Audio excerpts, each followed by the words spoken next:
Hello, this is Mike Oslus, and I'm here to report on the group assignment for week 6 of advanced data.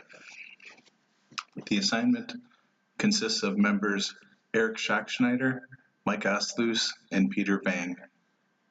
The assignment is to create an SSIS to import 3 sets of data into one table and load it into a data warehouse table.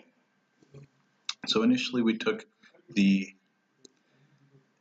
data from the New Orleans Police Department, and Eric took the 2011 data, I took the 2012 data, and Peter took the 2013 data. And we imported that data onto our own databases in a table. And in order to input the data into a table, we needed to first change the commas into semicolons that were in 3 of the data fields to allow the import to be successful. And also, we just imported the data as text. This was because some of the dates did not have a valid data. It was just blank, and the import would error out because of the blank dates. So as you can see, we have 3 resource containers, one for each step. The first step just truncates the 3 tables in the database that will house the database warehouse. So that'll come from the 3 separate databases to the central database, still has 3 tables. Then those 3 tables will be loaded into a transform table, and the transformation happens here, and then the database is then finally loaded into the warehouse table. So the extract is just a simple data flow task of an OLEDB source to an OLEDB destination. This is Eric's example of the table on his server being moved to the central server with the schema name of extract and the table name of calls for service 2011.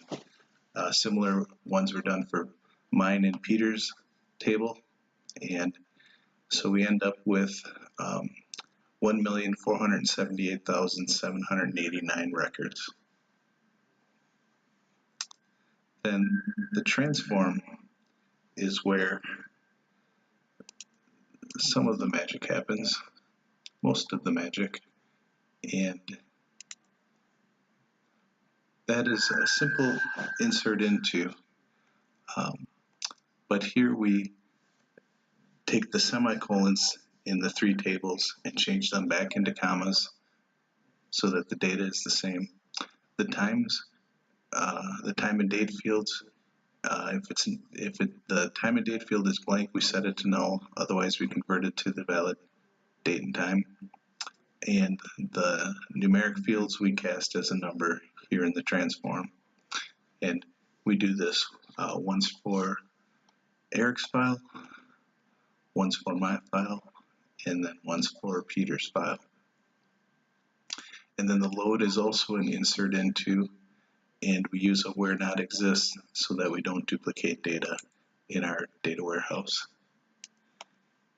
And when we do a select, we come up with the 1,478,789 rows.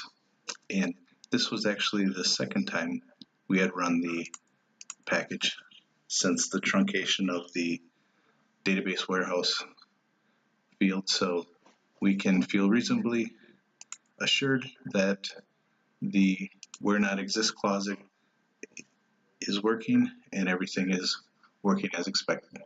Thank you. Have a great day.